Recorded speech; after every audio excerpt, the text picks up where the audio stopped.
तो महेश वर्मा, कन्नौज में जो नाबालिग के साथ हुआ, बहुत संवेदनशील मामला है, तह तक जाना चाहिए। उस पर सब हमलावर हैं, बहुत व्यथित हैं, चिंतित हैं, संवेदनाएं बह रही हैं। एक ये बलात्कारी, ये हत्यारा बाबा जब मन करता है ये जेल से बाहर आ जाता है। इसके बारे में कोई टिप्पणी होनी चाहिए कि नहीं? बिल्कुल टिप्पणी होनी चाहिए और तुलना भी करना चाहिए। मैं कह रहा हूं कि बहुत संवेदनशील मामला है।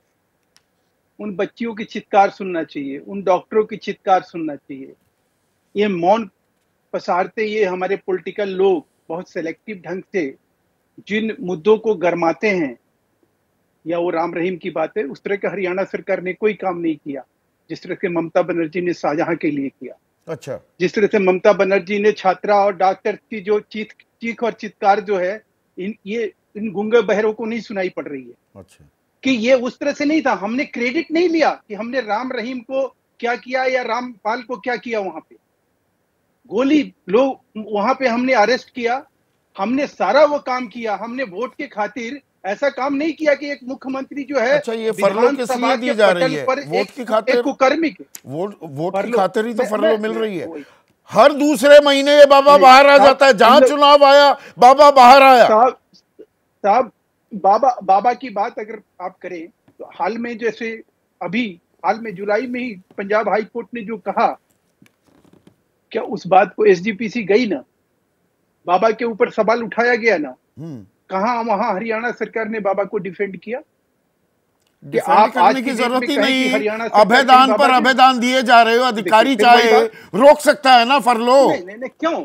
आप संदीप भाई, आप मुझे बताइए ना कि आप हाई कोर्ट के किसी ऑर्डर को दरकिनार करके कोई फरलो आया है जिससे कि आपके दर्शकों को कोई कंफ्यूजन ना हो कि आज का मुद्दा जो है, निश्चित रूप से आज का मुद्दा बहुत आपका अहम मुद्दा है और इस देश में पता चलना चाहिए कि अगर इस तरह से कोई कुकर्म के मामले में कोई सजा होती है और उस सजा में किसी भी प्रकार से हमारी सरकार की कोई कोताही है, कोई कहीं पे हमने किसी प्रकार की जिम्मेदारी किसकी है? कोशिश करी है, आप मुझे ये बताइए। अधिकारी चाहे तो फरलो की अर्जी, फरलो क्या परोल की अर्जी भी और फरलो की भी वो रोक सकता है, खारिज कर सकता है।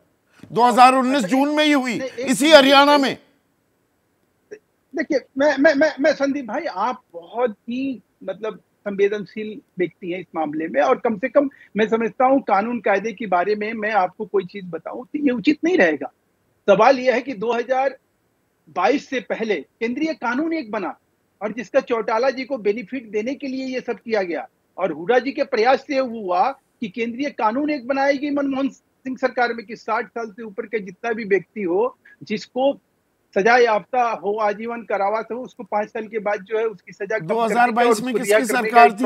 अरे कहां से क्या जोड़ रहे हैं? 2022 में किसकी सरकार थी? अरे भाई 2022, अरे भाई मैं कह रहा हूं कि 2022 में हरियाणा गवर्नमेंट फरलो के लिए स्पेशल जो एक कानून बनाई कि उसमें एक नियमावली तय की गई और वो नियमावली पंजाब हरियाणा हाई कोर्ट में डाला गया, और इसी के लिए जो ये पीआईएल डाला गया उसी के ऊपर पंजाब हरियाणा हाई कोर्ट ने ये कहा कि आप बिना हमसे पूछे, बिना हमसे कुछ परमिशन लिए आप फरलो नहीं देंगे राम रहीम को। तो यहाँ पे परमिशन ली गई है, आप ये कह रहे हैं। अभी तो मैं उस पहलू पर भी आऊंगा, वो के मनन के साथ बात करूंगा, लेकिन महेश वर्मा मुझे ये बताइए, अब हरियाणा में चुनाव, अरे सुनिए ना, हरियाणा में चुनाव सर पर हैं। 19 जनवरी को 50 दिन की पैरोल दी जाती है, तब लोकसभा चुनाव का ऐलान होने वाला था, 16 मार्च को हुआ, 20 नवंबर को फरलो मिलती है, राजस्थान में चुनाव थे,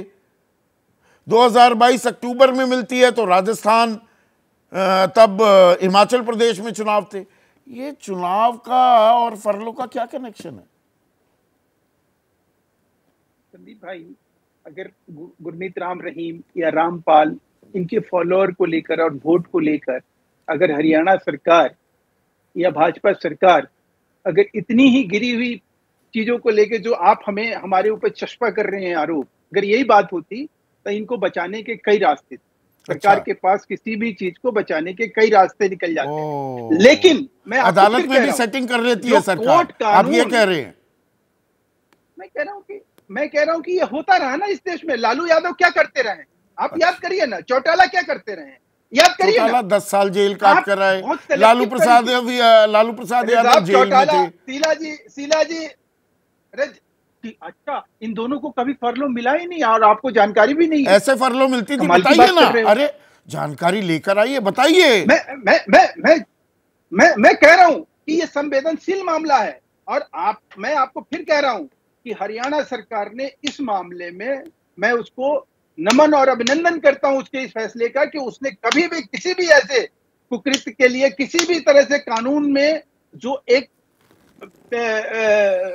कानून जो ये कहता है उससे अगेंस्ट जाकर कोई ऐसा काम तो अभिनंदन कर रहे हैं ये हरियाणा सरकार के फैसलों का आप।